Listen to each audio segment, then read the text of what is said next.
All right, what's up, everybody? Got a G Pro Superlight today. So the client has requested that they want main clicks to have basically a decent amount of total travel, but as little pre-travel as possible. So we'll be using some Kailh GM8s and doing some tape modding to reduce pre-travel and instead move the available travel bias towards post-travel and put a slight amount of increased tension through the spring system to hopefully tension the switches slightly tighter and maybe reduce pre-travel even a little bit more. The other things we'll be doing are replacing a faulty scroll click switch and trying to tension the side buttons so that they protrude a little bit further from the shell and have a nicer click feel. So, let's see. And while I was in there, I figured I'd probably go ahead and lubricate the scroll wheel. But anyway, to start with, so here's a click test.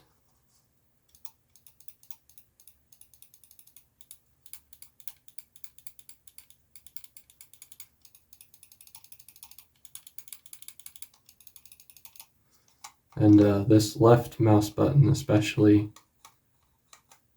feels extremely light, and it sits lower than the left mouse. So I think this left click is probably in need of some help. As with the G Pro wireless I owned, the scroll steps are perfectly reasonable, and the click is a nice level of force for how firm the scroll steps are. So overall, it's a nice and usable scroll wheel, even in stock configuration, in my opinion. But these switches on the main clicks are very lightweight, especially that left click, but even the right click is verging on being too light for my taste. So I totally understand the owner wanting a stiffer and more crisp click, and also trying to get rid of some of this quite excessive pre-travel on left mouse in particular. This rattle that is happening there. So anyway, that's the plan for today. So step one is going to be getting these skates removed. See if I can manage to get under the adhesive as well as the skate and try to remove them as intact as I can.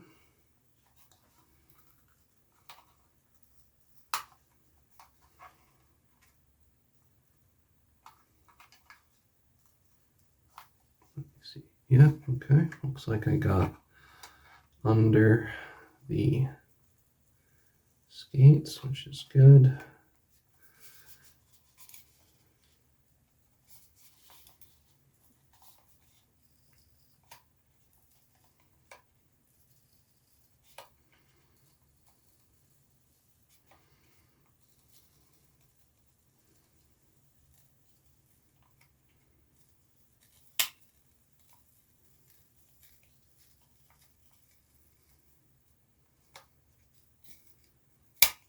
All right, there's our front skate.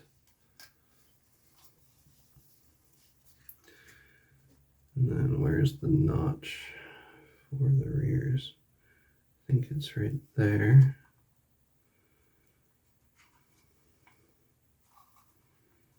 That looks like I didn't get under the adhesive. Okay. Pretty please. No? Alright. What if we try from a different spot? I've found so far that if you don't get under the adhesive sufficiently on kind of your initial attempt, you're gonna tend to have better results by moving to a different spot on the skate. I'm trying to remove it rather than picking away at an area where you've already separated the skate from the adhesive potentially. There we go.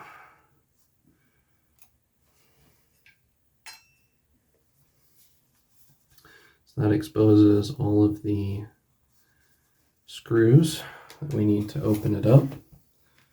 So we have a J0 Phillips is our usual Logitech screw bit, which works here as well, it appears.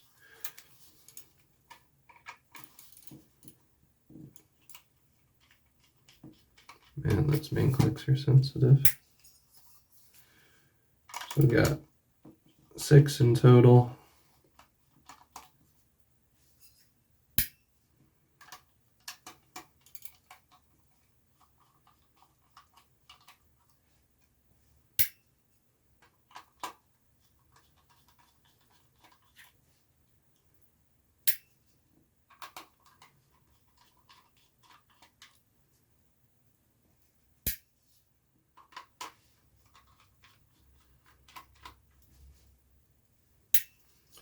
All right.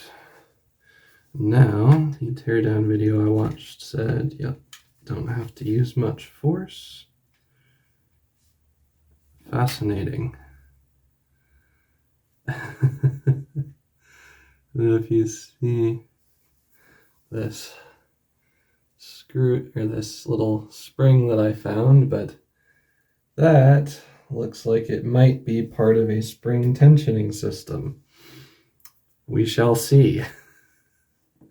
Don't know how it got back here by the wireless charging magnets, but anyhow, so the next step is to get this little tan plastic cover to flip up and unlock this sort of amber colored ribbon cable.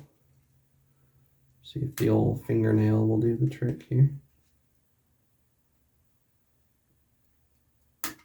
There we are. And then we slide that one out. And we got our battery connector, which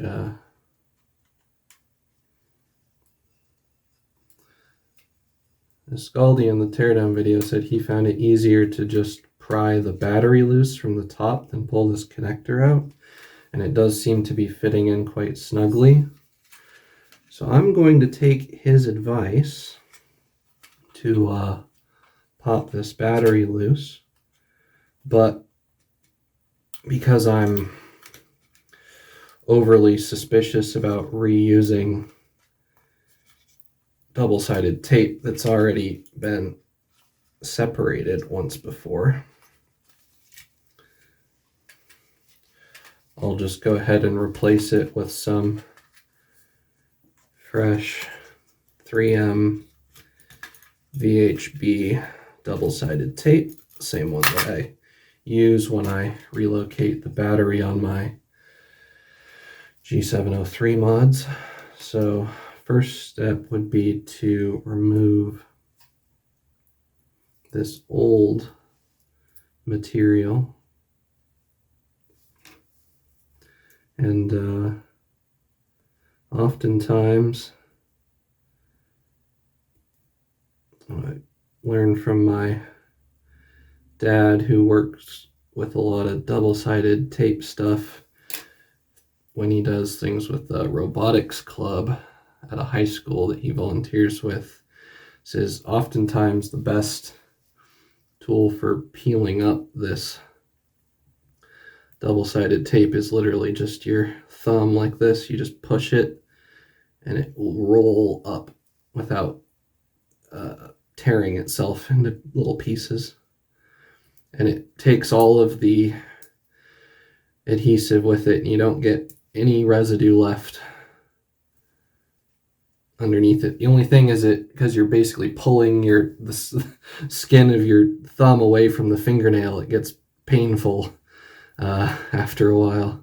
So you want to switch hands and probably give yourself a hard limit of how much double-sided tape you're gonna remove on a day-to-day basis for the integrity of your fingernails.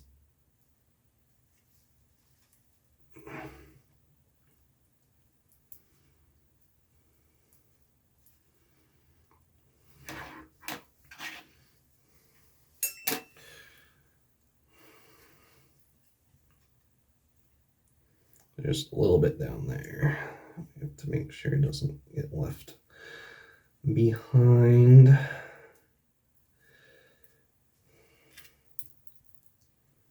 And then when you've got enough,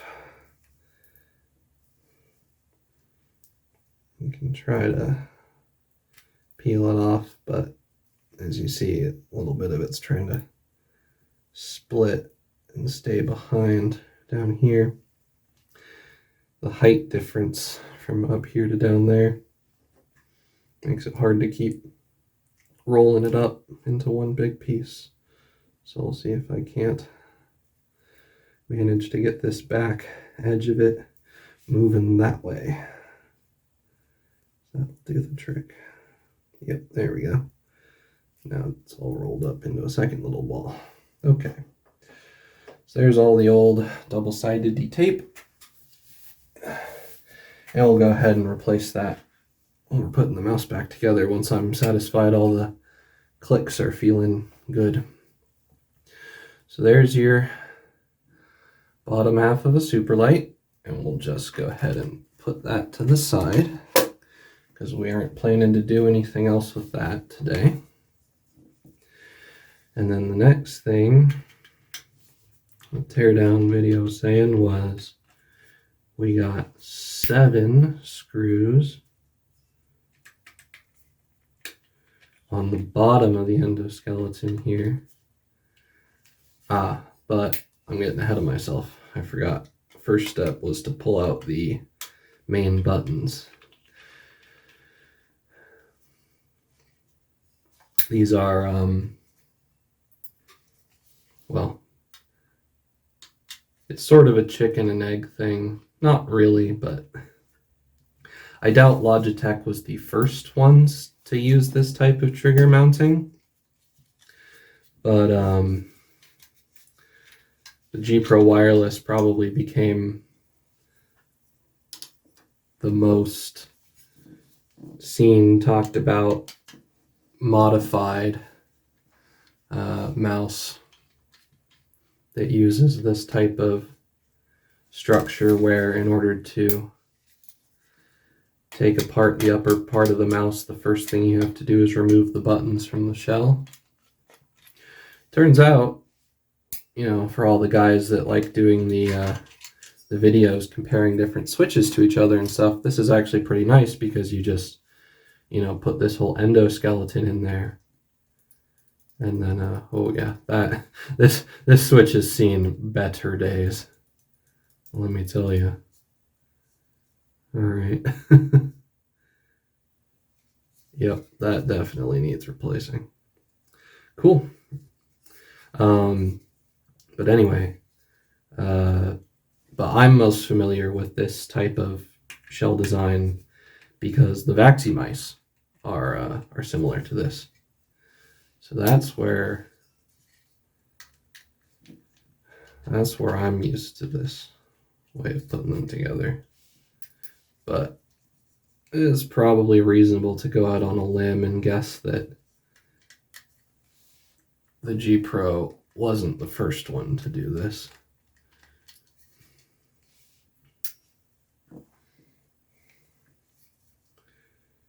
Alrighty. Oh yeah, missing one way down here in the middle. Okay, how many is that? We got 1, 2, 3, 4, 5, 6. And the teardown video is saying 7 on the bottom. Oh yeah, and one right over here. So we got one there, one way down in the middle, here, up here, and then 1, 2, 3 at the back. So just got to get this last one there. And then there are 2 up here, one over here on the other side that we didn't take a screw out from before, and then 1 at the very front. So 9 screws in total holding this kind of endoskeleton piece into the shell.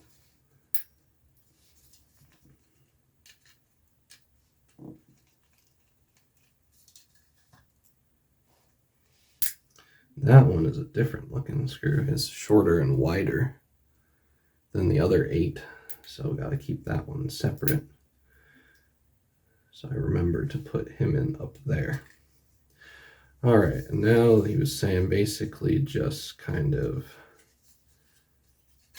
pop that down and the whole thing fishes out. So there's your upper shell of a Superlight.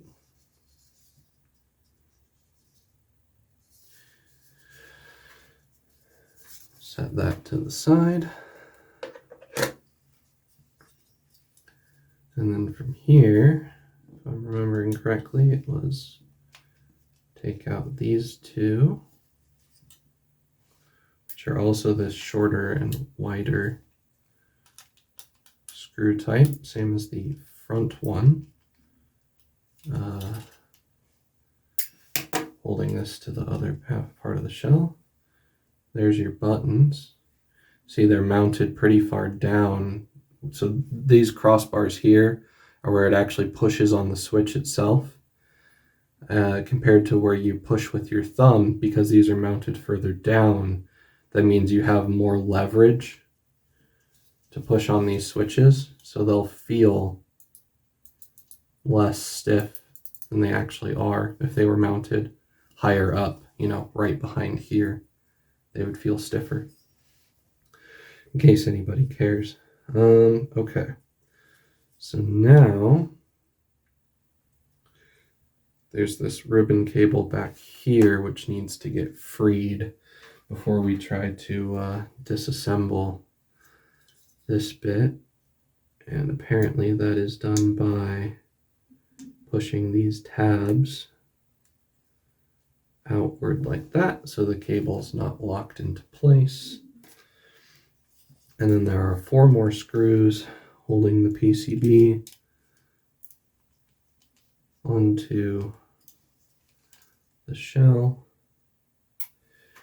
And it looks like, yep,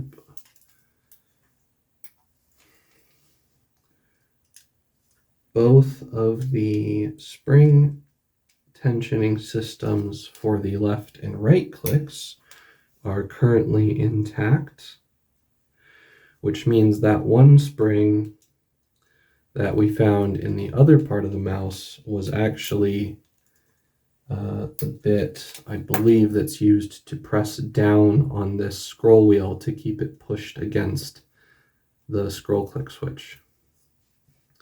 And if you watch Ascali's teardown video, he mentions it flying off when he goes to disassemble this part of the mouse, so can't say I'm terribly surprised by that.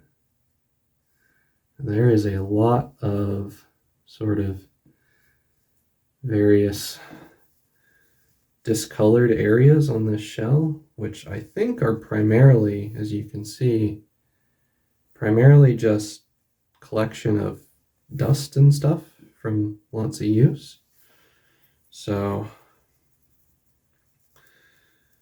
give the owner a little bit of a present here just by trying to do a very simple cleanup of at least all the potentially visible areas. Try to give it back to him looking nicer than we got it. Not going to go crazy fishing every little piece out from between the ribs of the scroll wheel, though. That's beyond my pay grade for what I charge for switch swabs. All right, so there's your endoskeleton with the side switches. We're done with that one for now. Our whole disassembly process is pretty much complete.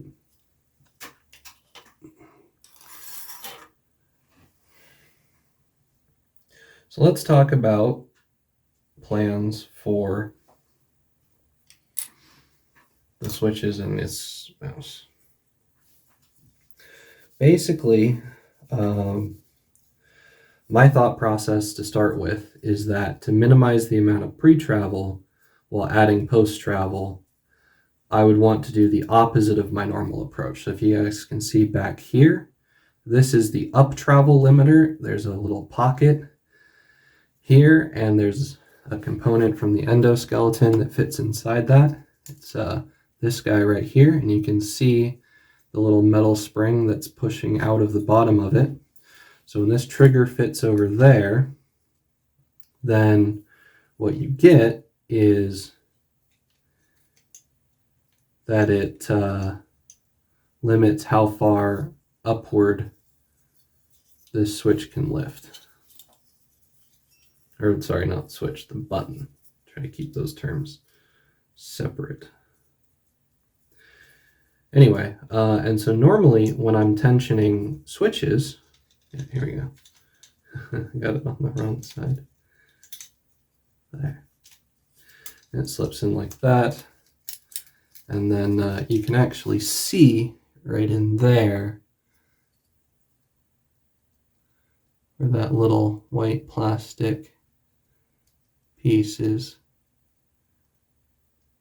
limited in its upward motion by the black plastic tooth that fits inside it, and it's pulled down when I let go by the little metal spring. So what we're going to do is, instead of putting material in here to pull the switch down further like I would normally do to tension switches, what I'm going to do is add tape on top of this pad, which is what actually pushes on the switch itself right here on the plunger. So by essentially extending the bit of the button that pushes on the plunger, it will start pushing when the switch is higher up, because this piece will stick down farther. And so that will create more tension against the switch when the button is at the same position it was previously. Anyway, if you go through and you sum up the forces and you do your first semester physics class, what you figure out is that as a result, this button should sit slightly higher than it did previously, and you'll get a bit more tension against that switch. That should both reduce the amount of free motion or rattle that you can get out of this switch, and secondarily, it will reduce the pre-travel by taking up some of the motion of the plunger that happens prior to the point where it actually flips, kind of snaps the leaf spring so that it moves the contact inside the switch to complete the circuit and actually make the click happen. So we're going to hold it so that by adding material here, that this switch is always going to be a little bit closer to completing that circuit. I'm not normally a huge fan of how it can feel as a result of trying to do that, but we're going to give it a go, and we're going to see how it turns out, because again, as long as I make the tape squares large enough that they drape off the sides of this pad slightly, I can always pull them back off later easily, and it won't damage this black pad underneath it to any meaningful degree. So that's the initial thought. In case you're curious, based on an initial visual inspection, I will say that I believe this guy up here is most likely the component that limits the post travel of the switch. So it probably fits in here and pushes against the shell here and that stops the switch from being compressed any further.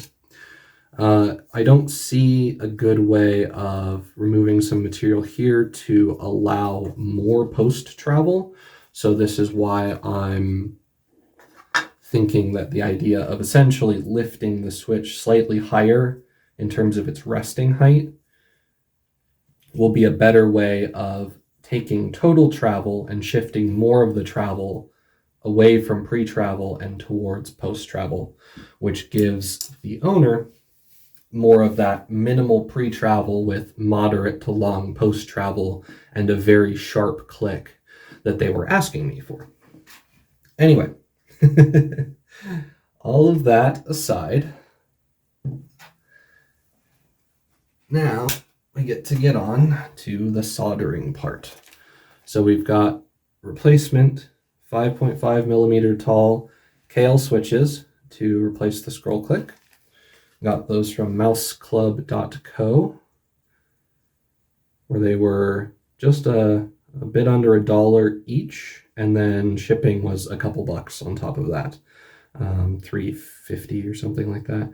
So I ended up paying a bit over $5 for the 2 switches, which is not cheap, but it's a hell of a lot cheaper than trying to order them in bulk off AliExpress and trying to justify it by saying, obviously I'm going to replace scroll click switches on umpteen million Superlights in the future or something like that. So anyway, next question, or really the main challenge at this point, is how do I hold this PCB such that I can solder on it and not risk bending it, because this appears to be one of the things that the Superlight is known for having some vulnerability with, which is this particular design wherein it's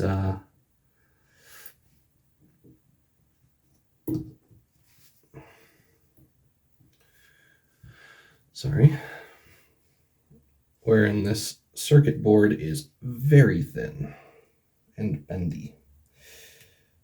All right, so one can probably go there, and then I would think that the other one would go there, and at least both of those, something bar slide in the center. I don't really want that happening. There we go.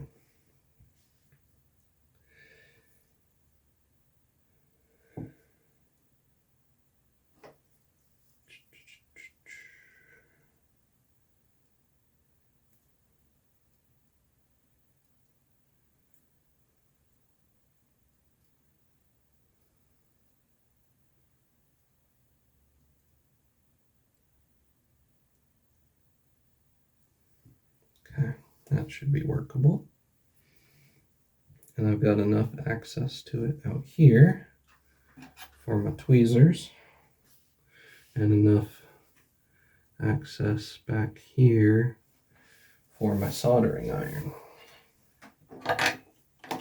Alrighty, first things first, gonna make sure that we've got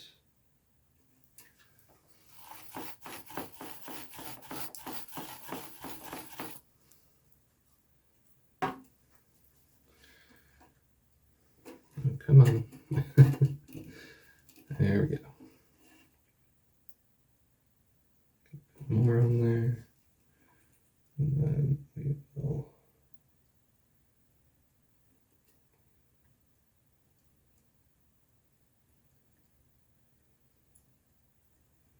yep. And yep. Okie dokie. So for removing, make sure we have plenty solder on the switch. Span all 3 terminals. There we go. All right. Now, I want to clean out these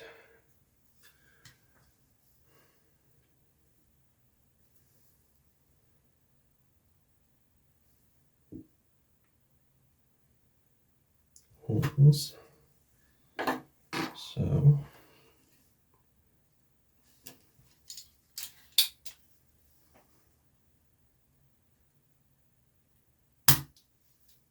nope. Nozzle didn't end up on quite the right spot. There we go.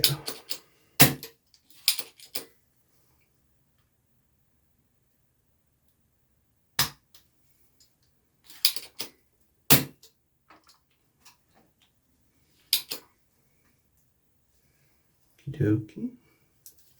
Looks like I have hardly any on the iron. Add a little bit more.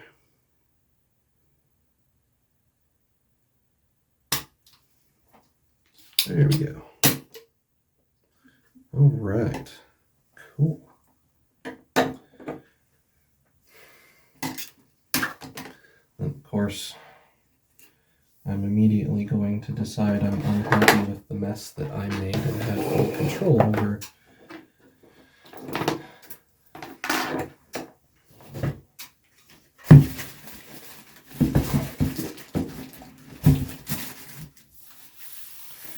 And decide I need to clean it up.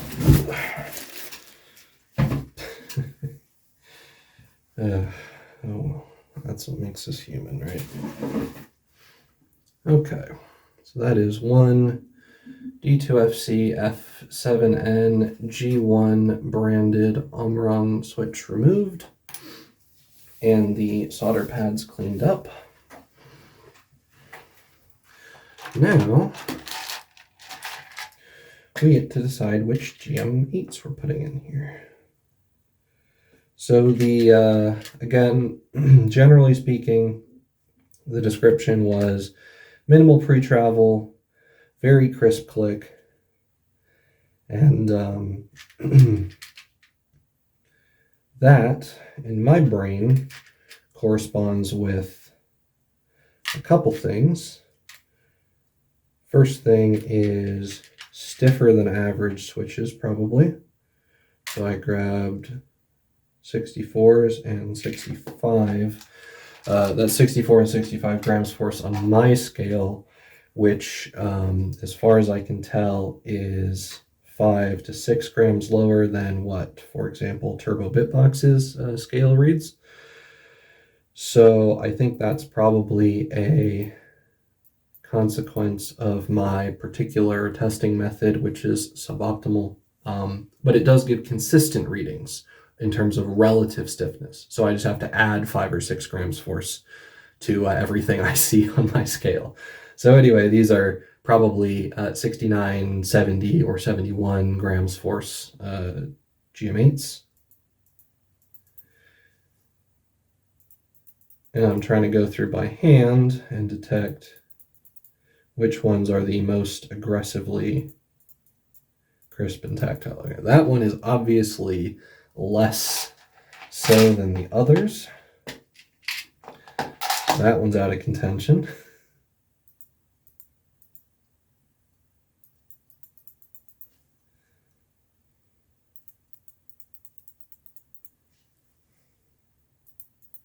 All right, it's those two. There we are. Now, just to figure out which one of these is stiffer,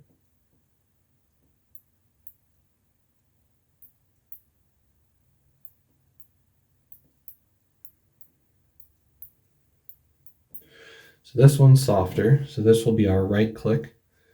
They are quite similar in overall stiffness, but of the two of them,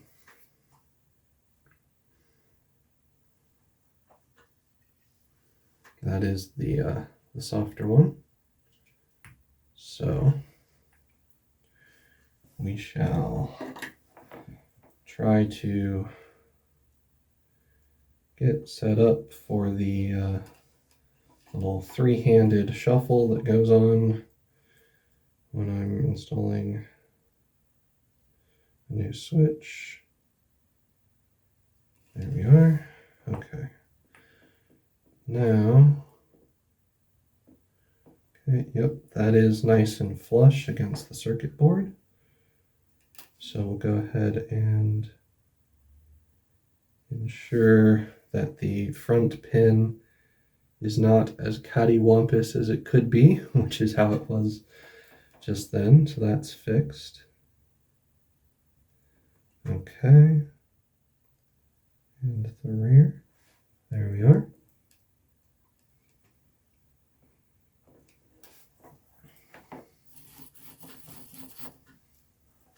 Okay. And that has just the tiniest bit of kind of a double chin-ish thing going on with this central pin. Just a little bit of a nubbin sticking off the side of it.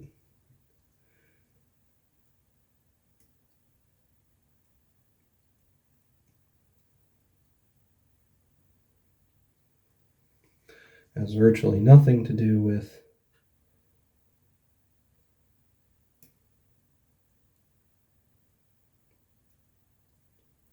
mouse performance or functionality or reliability.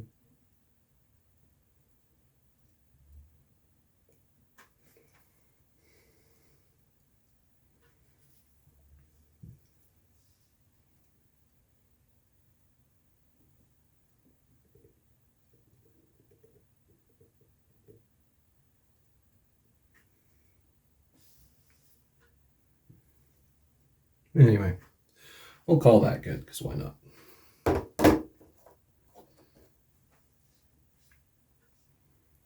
there we go.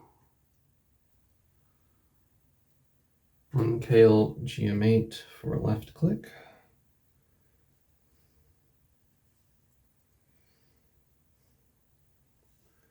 I'm just taking a second look at this, just making sure that I haven't, obviously bent or damaged the circuit board, and I can see no indication of that. So I'm going to assume, therefore, that my technique for holding that circuit board was acceptable, and I'll use it again on the other side.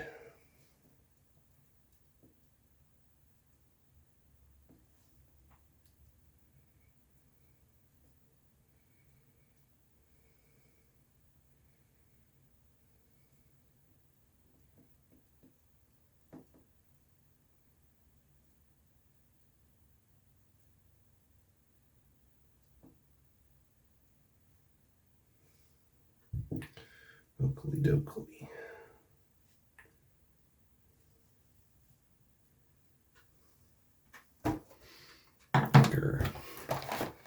This main little part there is not staying as firm as I would like it to be.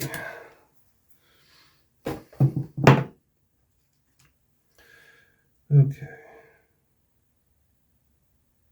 Check. Oh.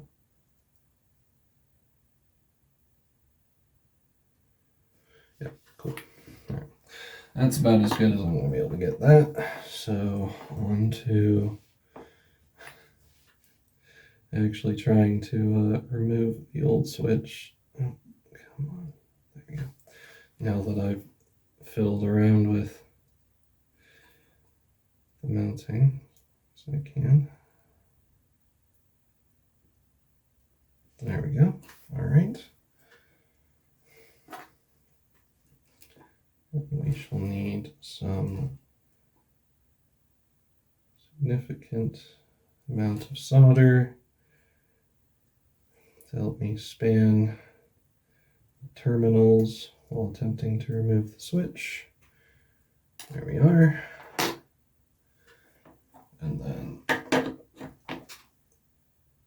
shift this guy around.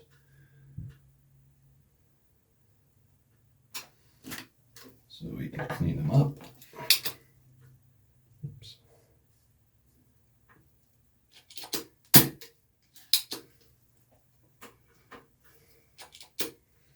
Oh, come on. I can see metal hanging out the nozzle. You're obviously not empty. All right. That one's good. But again, pieces of metal hanging out the nozzle.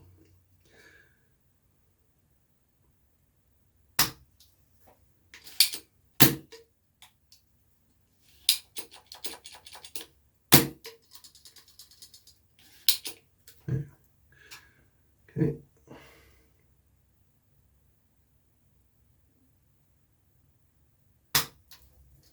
And the final one.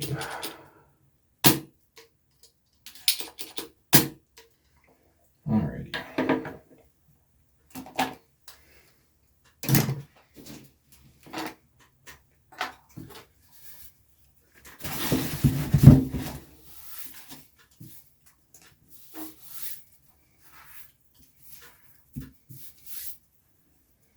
There's our second Chinese Omron G1 branded 20 million removed.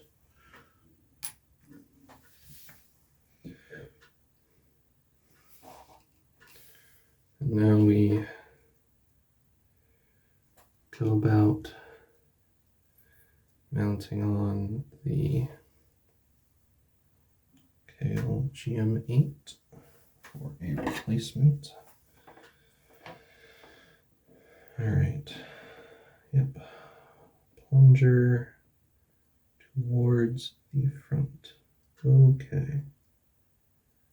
So, switch is not super ultra easily pushing in through the holes, which means at least one of these has got a little bit of something hung up in them, which is fine.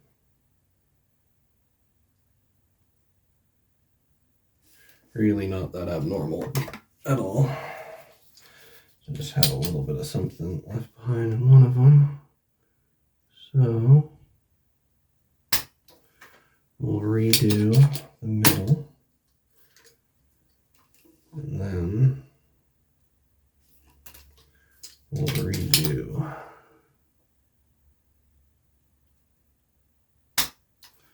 the bottom.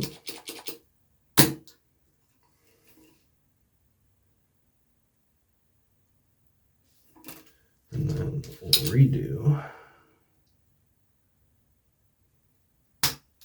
the top. All right, so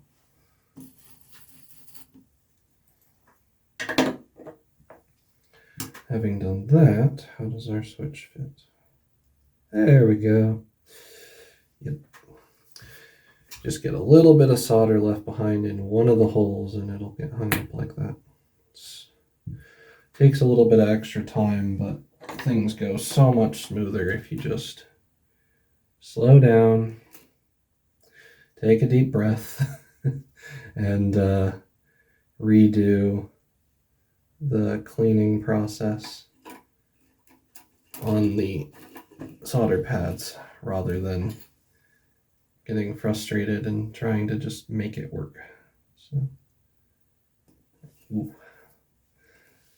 A little bit of solder jumped off onto my finger there. No big deal. Nope. Nope. Didn't let it harden before I let go of the switch.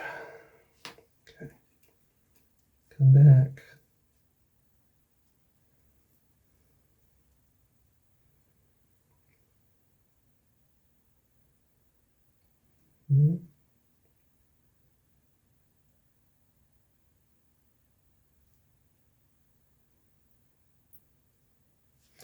Nope.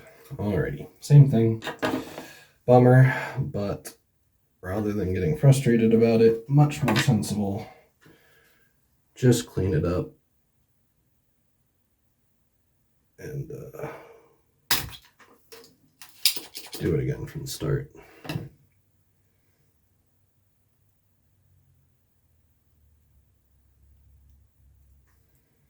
A little bit of solder run the pin, which was preventing it from wanting to seat in there. Okay.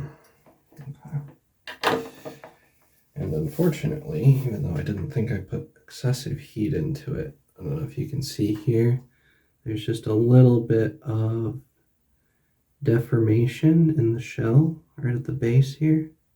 That plastic is, it's not focusing, sorry. Anyway, that on that central pin, the plastic is slightly melted up around the pin. So some solder basically ran down it, and hasn't affected the click feel. So this would still be the best switch to use if I can.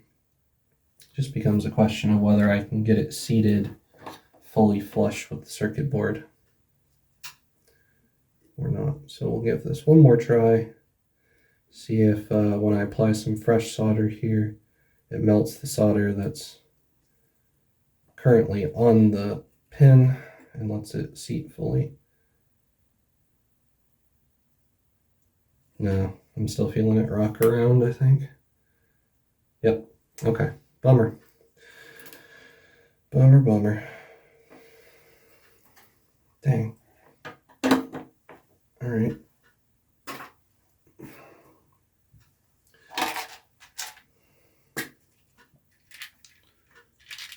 So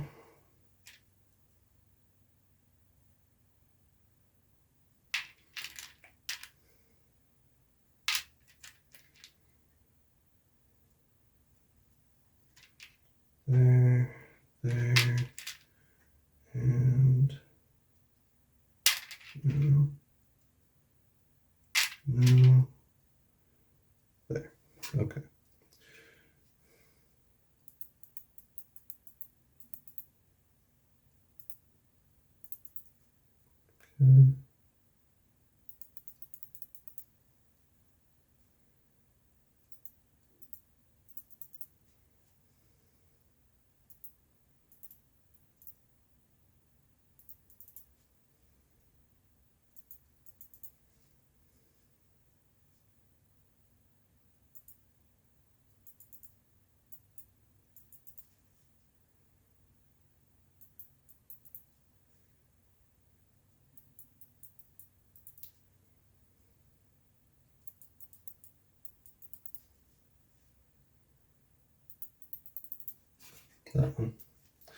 That one.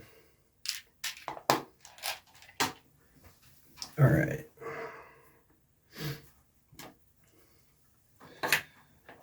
Back to this step.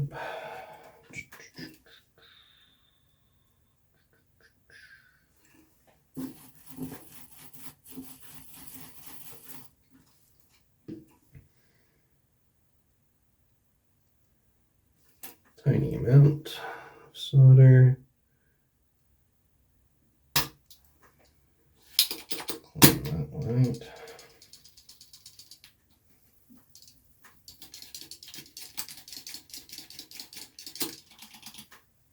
There. That should be good. Test our fitment. Yep, that fits in there nicely. Get back to here.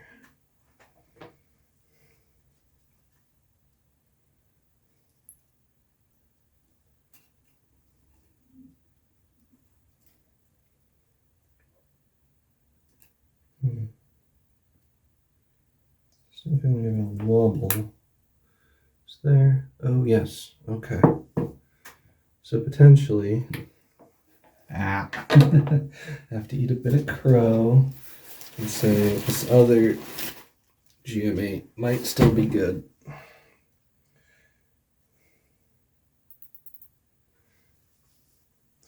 Actually, what you can see is on top of the PCB,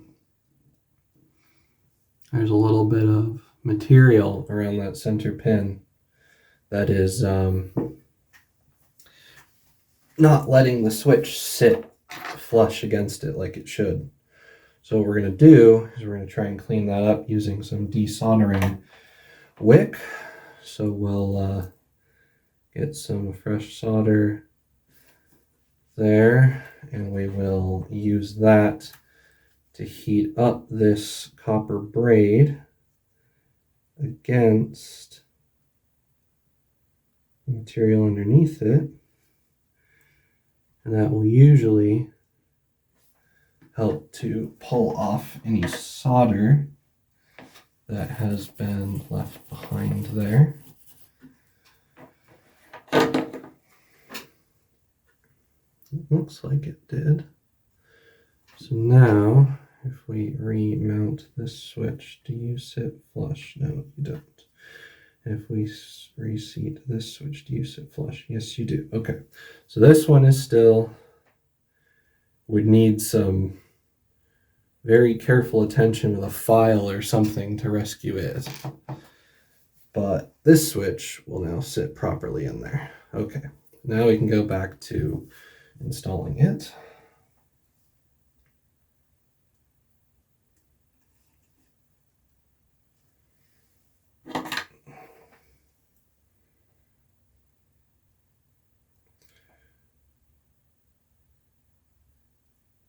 Get that bead right on the center one. And we just make an attempt to center the pins without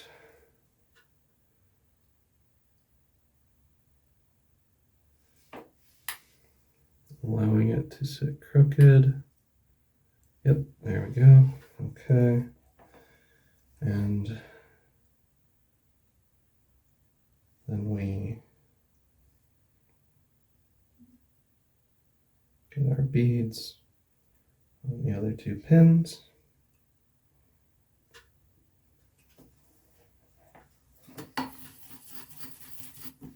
Cool. Alrighty. So that's those two. Now, we've got one more that we're doing on this side, which is that middle click. So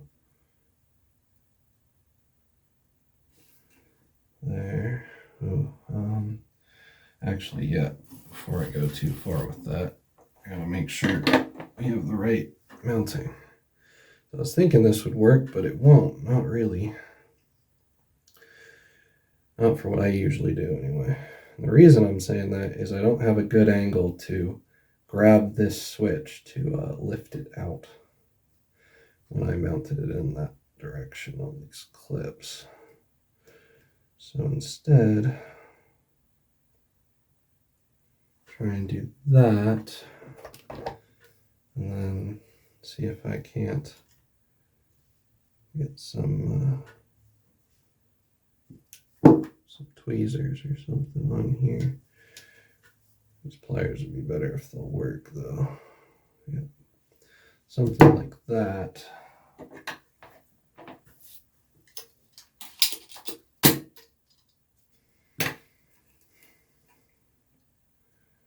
Now, take our generous solder, put our pliers on. Don't slip off of it, please. And try to span these self-cinching terminals. No, that's not working the way I wanted it to. All right, well, maybe, Eric, step one, put fresh solder on the joints so they melt easier. You can already see it was trying to fall out on its own, basically. And then get your tweezers.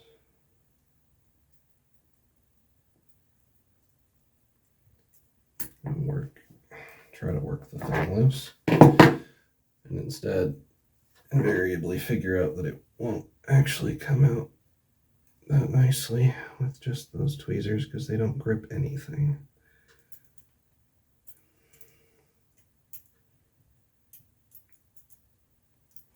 Okay, that is not allowing me to pull it free the way I would really like it to. Oh, self-cinching terminals, why are you so annoying to work with?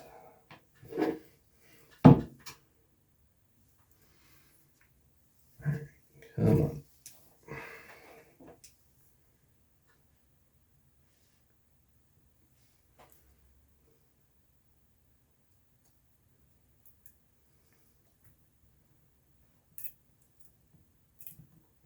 No.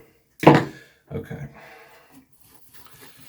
So the last thing I want to do is put too much heat into a board like this too many times in a row. So because we're struggling to get this guy out, I'm actually going to go the other way real quick. We're going to push this guy back in, if possible. There we go. And now, take our flush cutters and we will trim these pins off of this switch as close to the circuit board as possible. That way, the little bendy self-cinchy parts are all cut off and hopefully it will just come out very easily.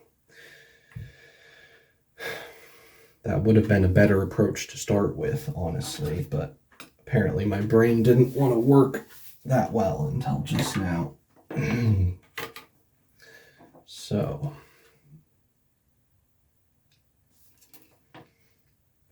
hopefully,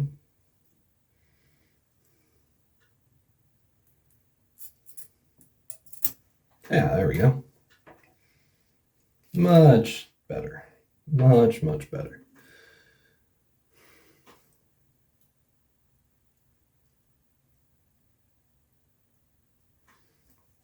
Now, clean up our holes. Okay, of course it would.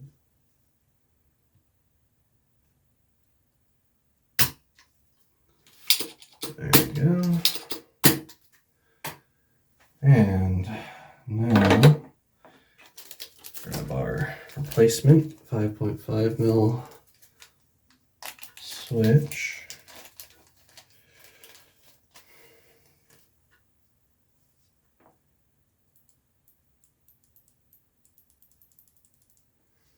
Dokie. And it, as you can see, it's not self-cinching in the same way, but it does have these little sticky outy bits that help hold it in place once it's been pushed into the PCB. So it's more or less similar in that respect. They, awkwardly enough, kind of typically have to get pushed on firmly until they pop into place like that. But the good news is once they do that, you can see they don't try to fall out on their own. So they're easier to solder into place once you get them mounted, which is nice. Okay. A little bit of fresh solder. Yeah.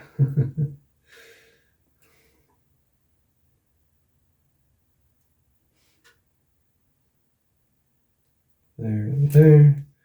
Get enough on those terminals. But then because it wants to fall part way out of the PCB, you sort of have to heat them up and push it into place. That seems to be the easiest way to get it to seat properly that I've found. It's not elegant, but it works. Okie dokie. There we go. So that is one main board with two entirely flush mounted GM8s and a Kailh 5.5 millimeter scroll click.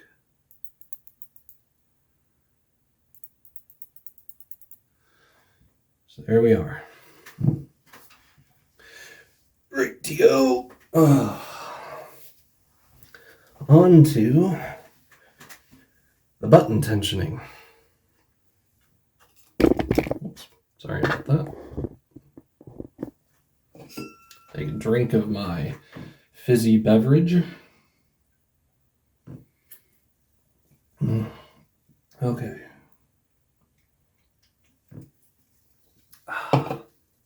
So, first step,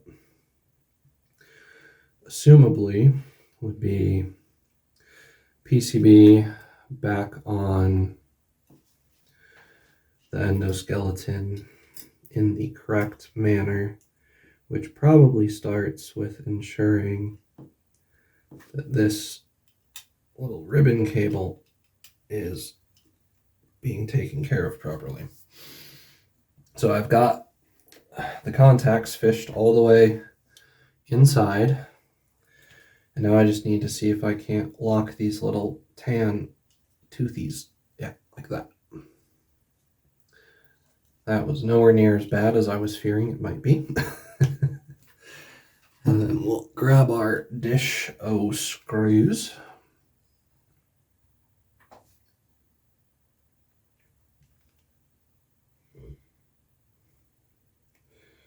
And immediately get confused by which holes are filled with little plastic pins and which holes screws are supposed to go in. No, not too bad. But it is funny looking at it from this perspective. It's just a bit hard to tell, to be honest.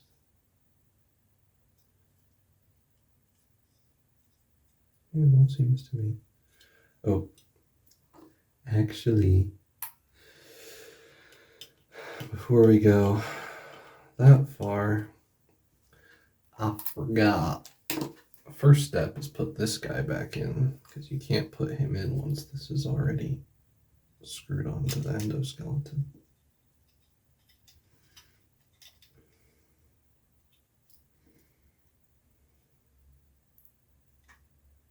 Like that. And it's going to ride on there. Okay.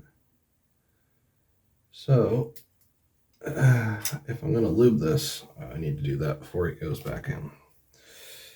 Alrighty. So let's see. We've got one bit on this side where it rides on plastic.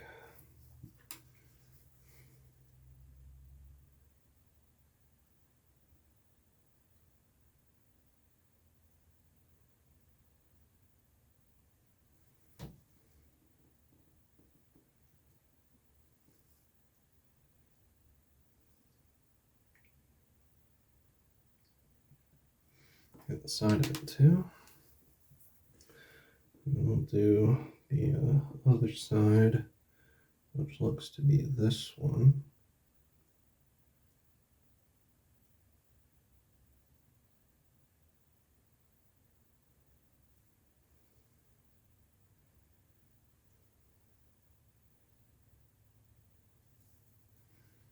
Like that. Alright. Yep, that should pretty much do it. Now, lift this guy up once more. Slot him in there. And now that whole setup sits in there.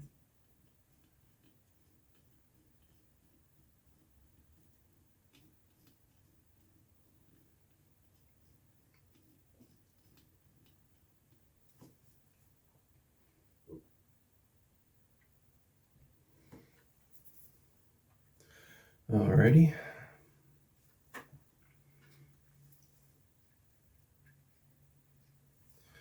I'm not really sure how this works, to be honest with you, but I will make an attempt at reinstalling it.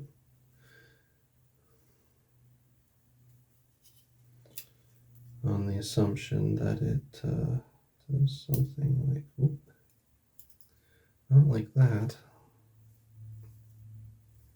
I feel like I would really need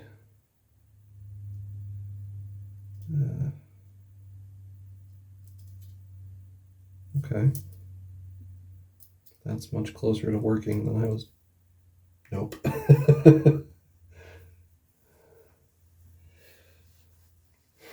That was close. That was close. Ah, okay, yes. It went flying and got caught in my fleece jacket. This is the upside of wearing fleece jackets, that everything gets caught in.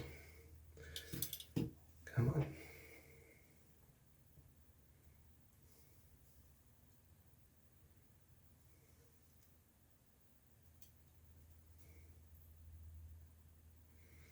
The hardest part is the orientation, it seems like. And that for some reason it really doesn't want to slide onto this little pin. So I'm not sure why it doesn't. I mean, it seems like a perfectly reasonable place for it to be.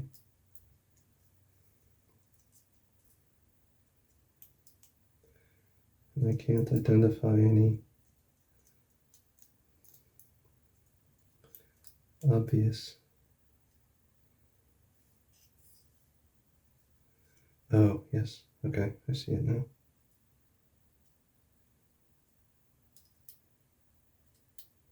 Nope.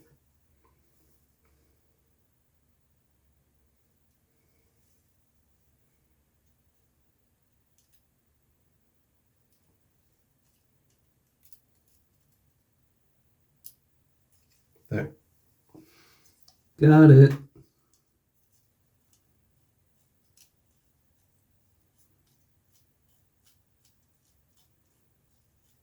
Heyo. Let's get it. All right. Leaving it better than we found it. Not even getting paid to do that part.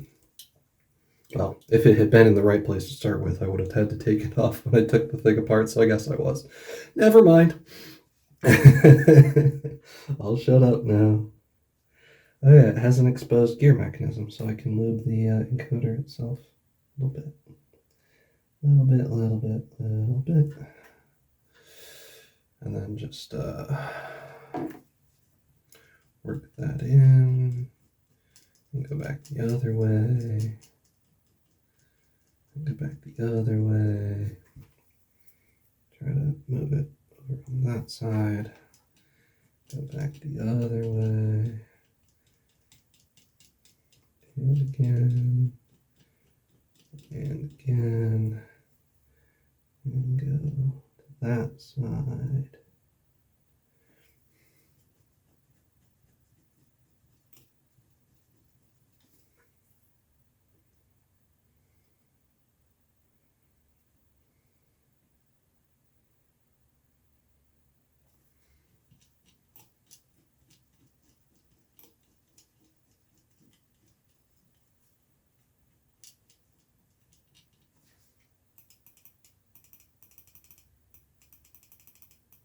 Yeah, that's a nice scroll click so far. Kind of hard to tell before the mouse is fully assembled, but I anticipate it will be pleasant. Okay. Oh yeah, the side buttons. These guys. Okay. So aluminum tape. The great savior of all mouse bonding projects. And also I need scissors, so I shall return presently.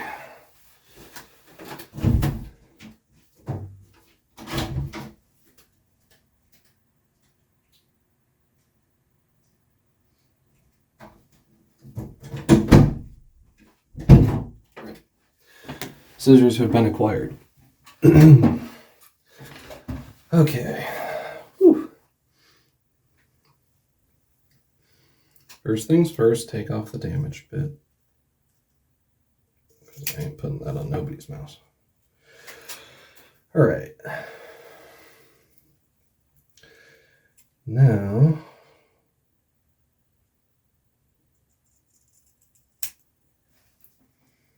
a reasonable size. And then we shall use our tweezers.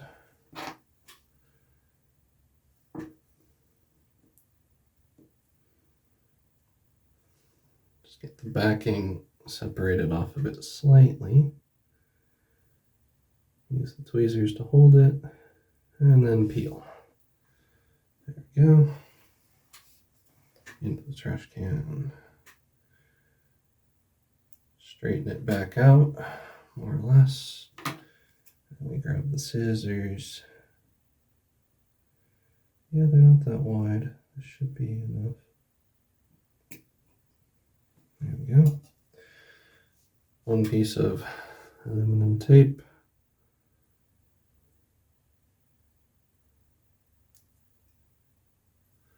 One piece applied.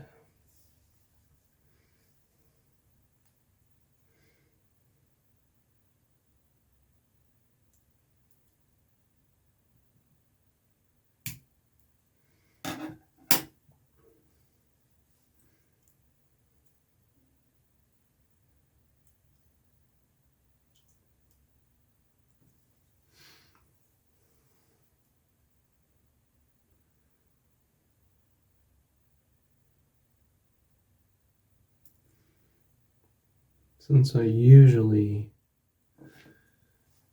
well, I was going to say I normally would use, on a lot of my mice, the adhesive bit of one of those like cloth material kind of band-aids, which is somewhere in the vicinity of like 3 layers of aluminum tape worth of thickness. But the thing here is because they're mounted lower down, the switch travel is smaller relative to the amount of button motion, so I'm thinking I will try 2 layers to start with and see how that feels, and then we may go back and add additional as or if needed. So now on to the other one.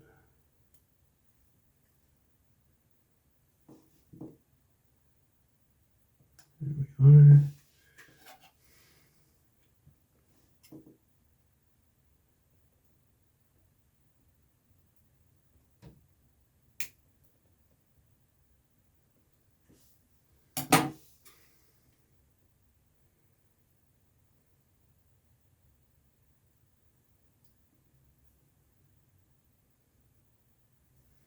Okay, so I shall try that.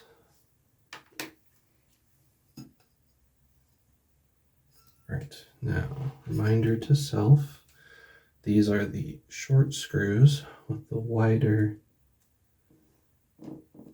heads.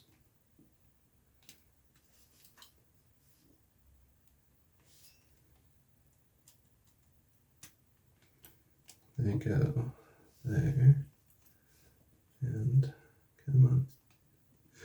Trying to find something I could push against that I'm confident is just plastic and not ribbon, cable, or switch or scroll wheel to stabilize myself.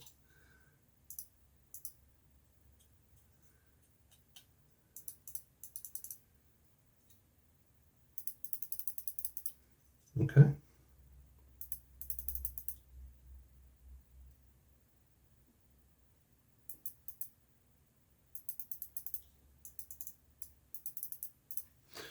Right, I believe that's as much as basically as you do prior to putting this back in here.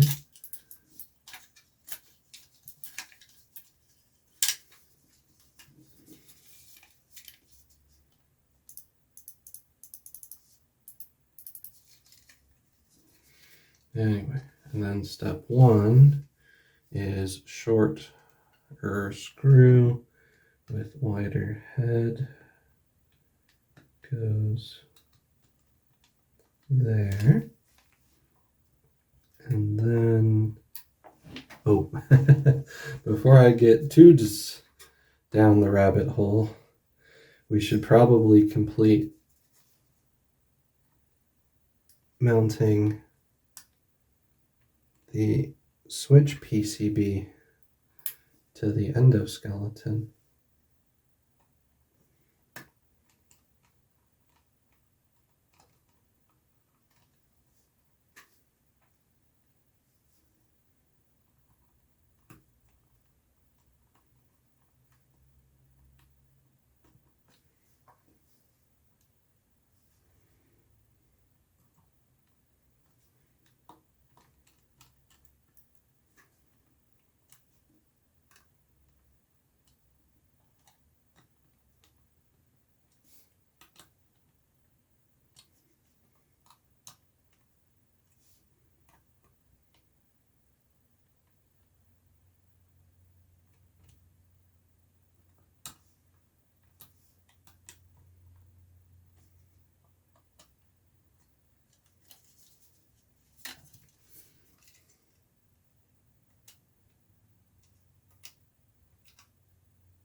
Okay. Reasonably confident that those are snug without any chance of being over torqued and damaging anything.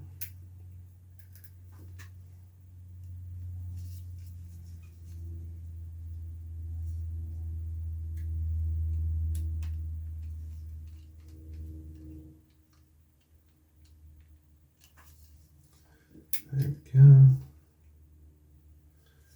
then we'll start with the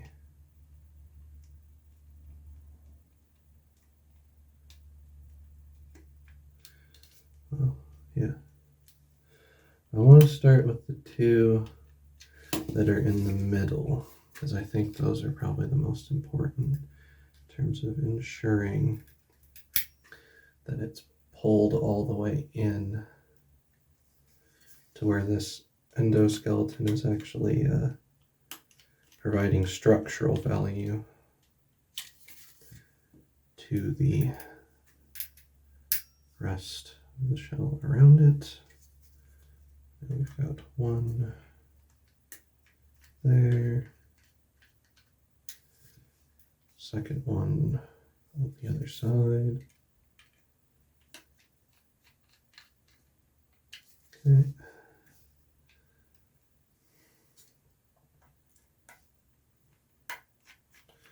One here, and the last one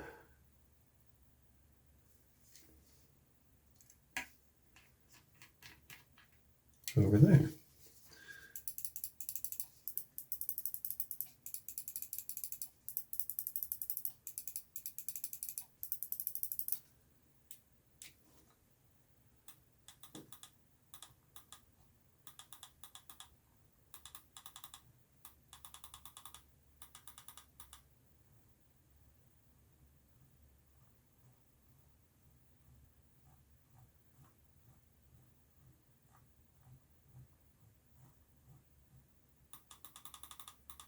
Cool. Okay, now let's see.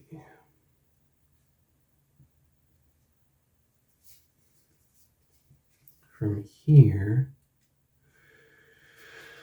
we get to do tensioning on the left and right clicks.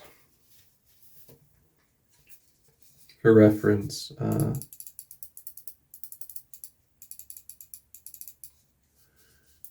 let's see, yeah, play along.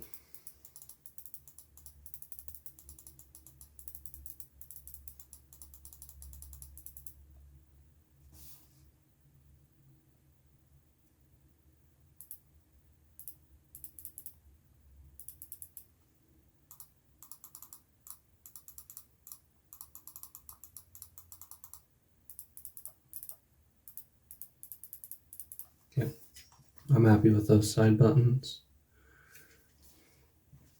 Okay, so on to these guys.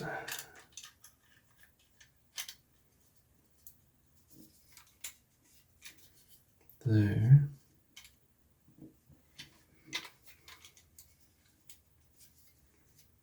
Okay. Will you stop that?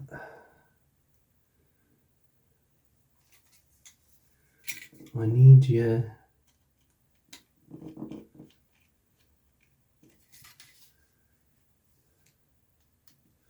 to sit properly.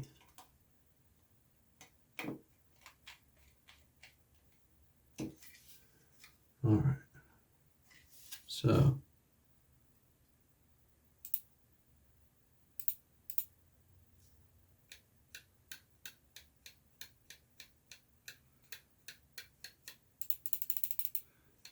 this, even with the new switch, right? You can see there's still a fair amount of pre-travel there. So that is what we're going to be trying to do something about.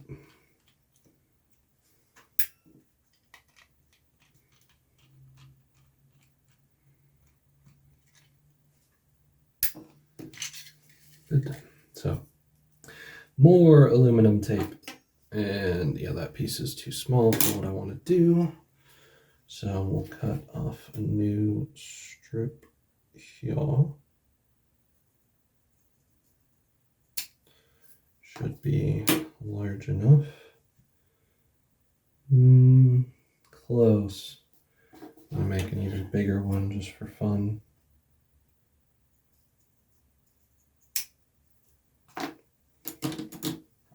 Okay.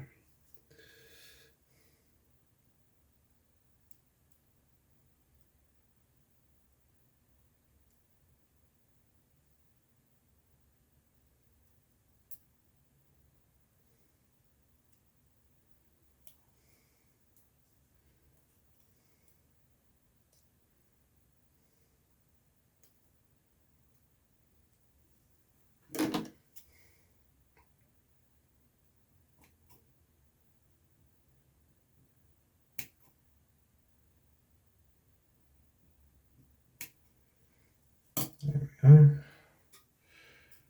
All right. I would be confident in saying that we've got at least enough pre-travel there to need 2 layers of tape. Now, most likely, we will need at least 3. But the thing about aluminum tape is you can't really go back that conveniently. You can definitely peel off the tape and start over, but it tends to want to stick to itself much more effectively than what's underneath it, which is a good thing because you're not risking damaging what you put it on. But it does mean that if you put too much of it and you over tension the switch, like I said, that means gotta pull it all off and start over. So in the interest of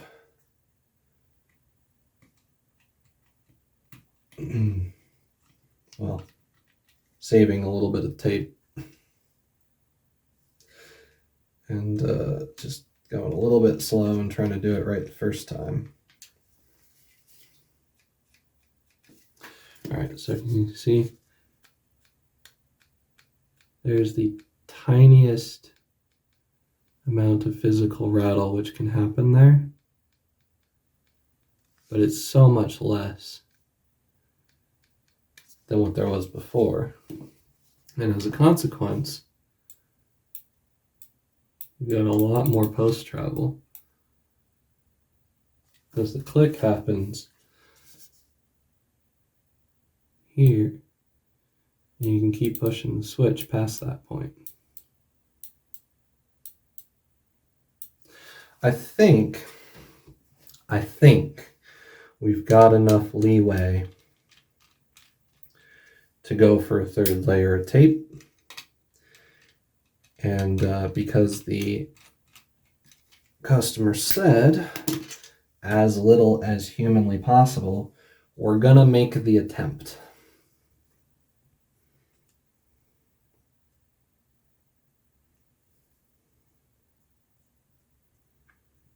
But if I do more than this, I would be very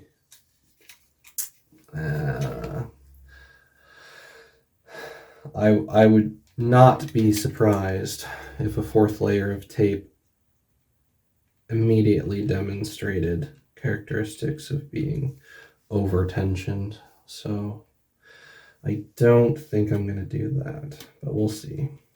There's still physical rattle that's possible with this third layer of tape. I might. Nah, yeah.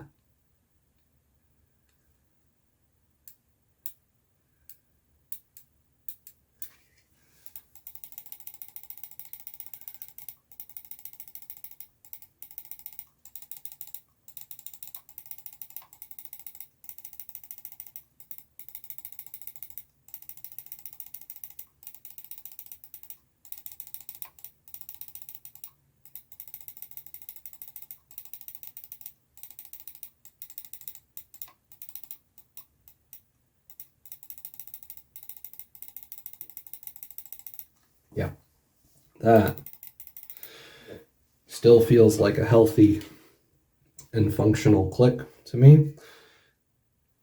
And there's just the tiniest bit of ability for it to move there, so it's not over tensioned.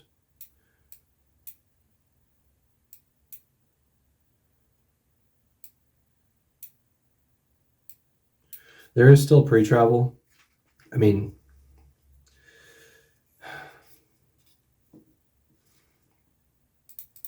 could I do more than this?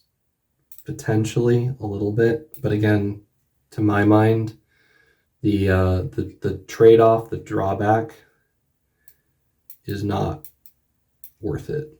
This is as far as I would ever recommend going with this mouse. I really think.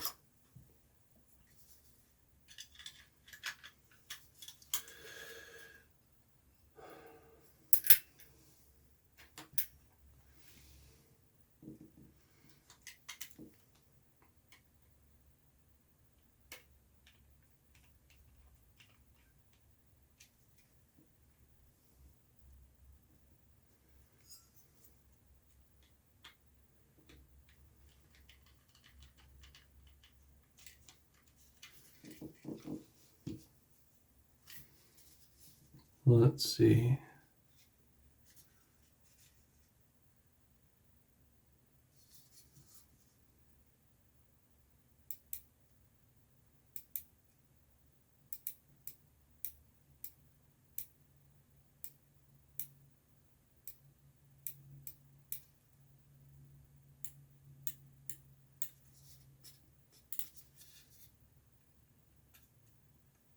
You see this one.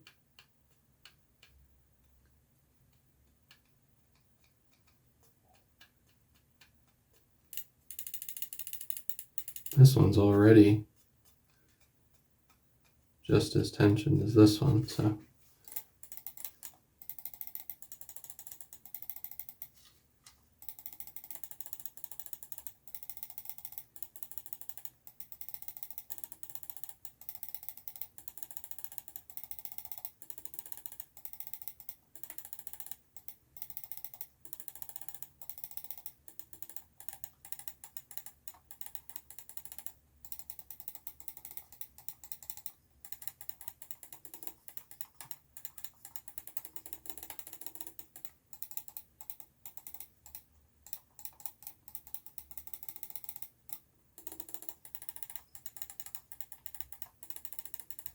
Okay. You know what? For science, and if nothing else, just to prove a point to myself that I'm not being lazy and taking the easy way out, I'm going to try putting a layer tape on this right click, because since it's basically equal in tensioning to the left click without any tape on it, it seems eminently reasonable to assume that adding one piece of tape here, same as adding one piece of tape to the other side. But if I don't like the results, far easier to remove this one piece of tape than to end up pulling off 4 layers of tape together and having to redo the first 3. So that's the thinking. Come on, tweezers. Thank you.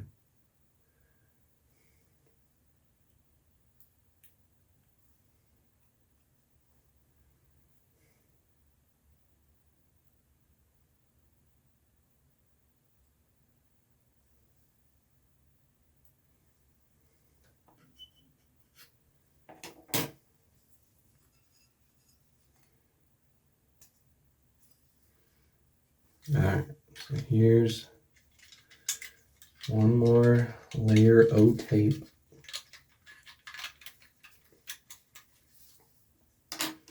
There we go.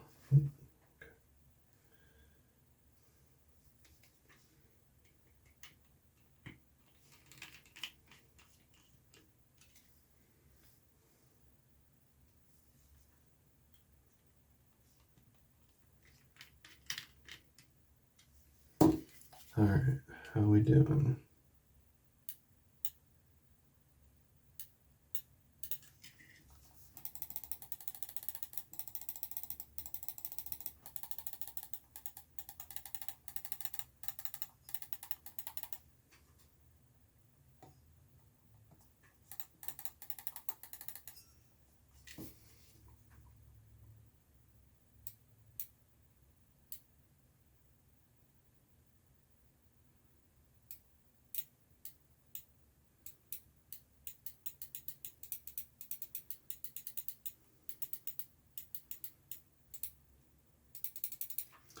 All right, well, little G Pro sure proved me wrong. Okay, all right, we're doing it. 4th layer of tape on the left click. Let's go.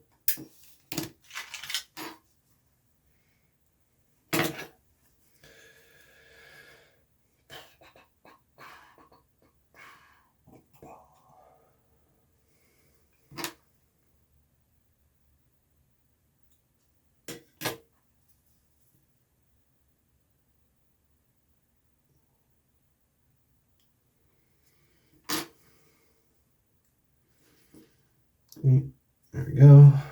4th layer of tape.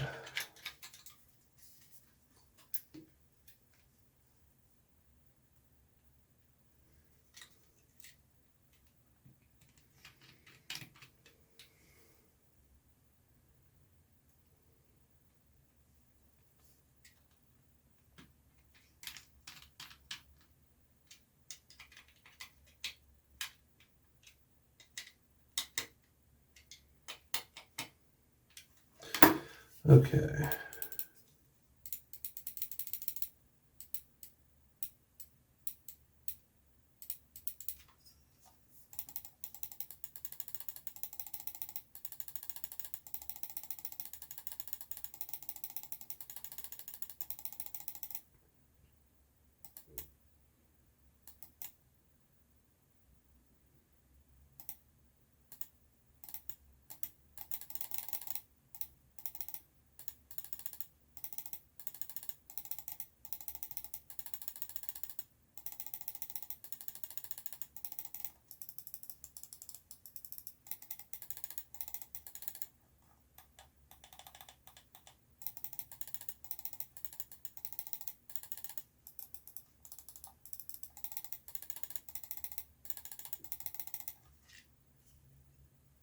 Yeah.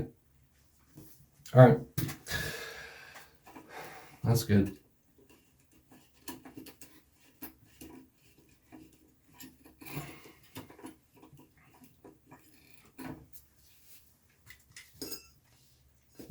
Oops.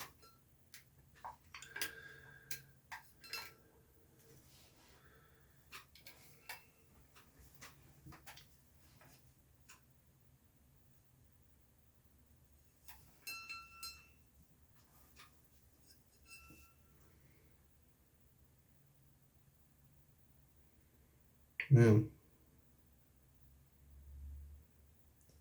A lot of little dust and hair bits that got into your skates here.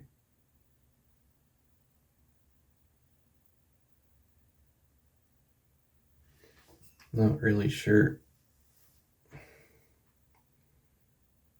how I can remove them without scratching up all the adhesive. Oh, come on. I would manage to lose it. Anyway, okay.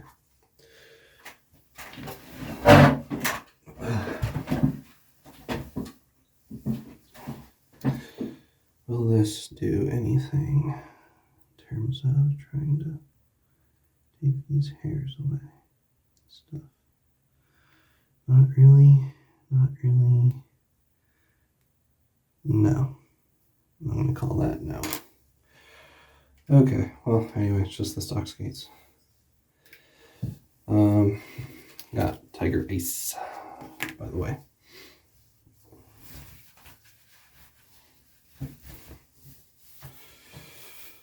Well, alrighty, I gotta run out and grab that double-sided tape for the battery, so I'll be right back.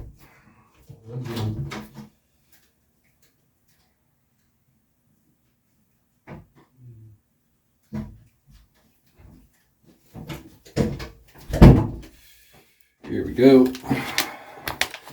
The obscenely large roll of 3M VHB, because I couldn't find a cheaper one for some reason.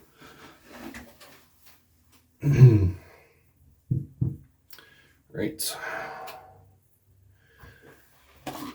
Give me this bottom plate.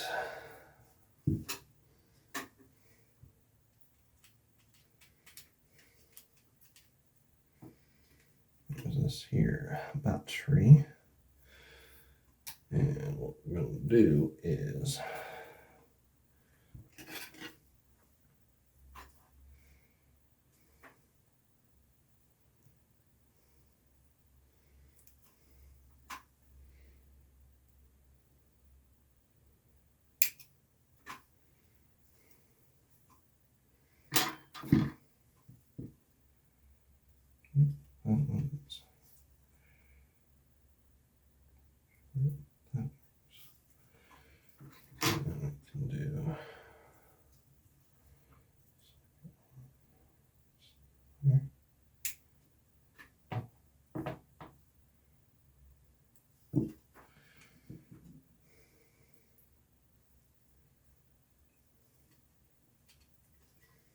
Alright, there we go.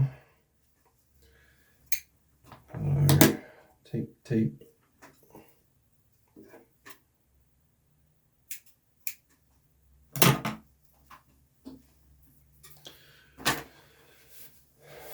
And then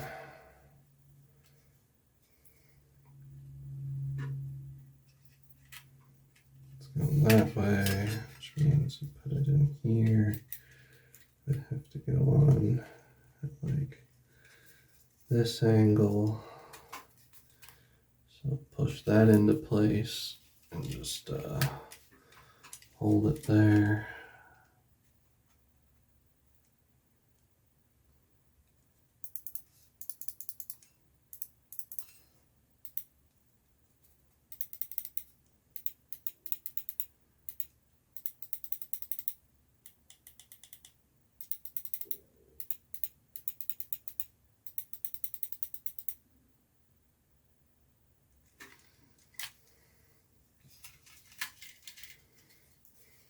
Alright. Now, I figure out how the heck to try and push this amber ribbon cable back in its little slot, because there's not a great way to get a whole lot of leverage on that, you know. Come on.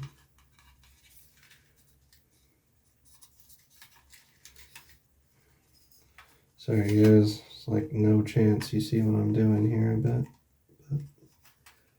But I can't possibly think of a way to get a good camera angle while doing this.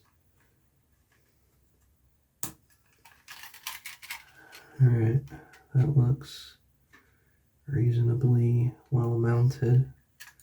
We'll be able to test this after reassembly, so shouldn't be an issue. If it's not working right, then we know we can just take it apart and have another go.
Cool. All right, so we've got Tiger Ice, but before I go throwing new skates on, as you guys know if you've seen my other videos, I always throw these guys back on so I can go test it and make sure that it more or less passes the sniff test before I put new skates on. So that is where we're at currently.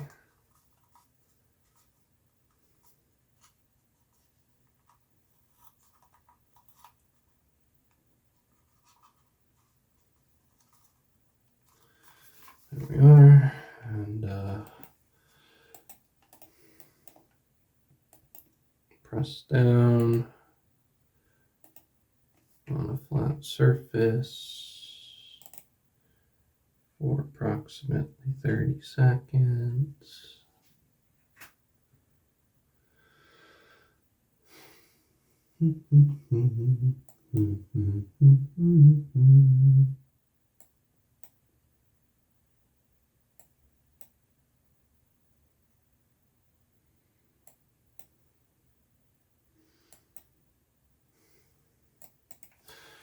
Alrighty, for the test. Yep, so owner did not send the dongle with, so we'll go plug it in and make sure it works as intended. Cool. All right, G Pro X Superlight functionality test. Got some Kailh GM8s.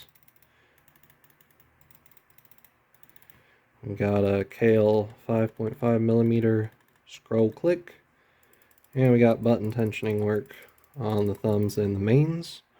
So we see here, we go do the right click, get a menu, do the left click, no more menu. Go open up the Google Chrome because I hate my RAM. We go to the Reddit page, yes. And then we say, okay, we are on the Reddit page. We open up a thread. We go back with the mouse button to the Reddit page. And then we go forward to the post again and back and forward. And we click and we can scroll by dragging. And then we click and we stop scrolling by dragging. And then we scroll up and down. So yeah, cool. All right. Anyway, everything works.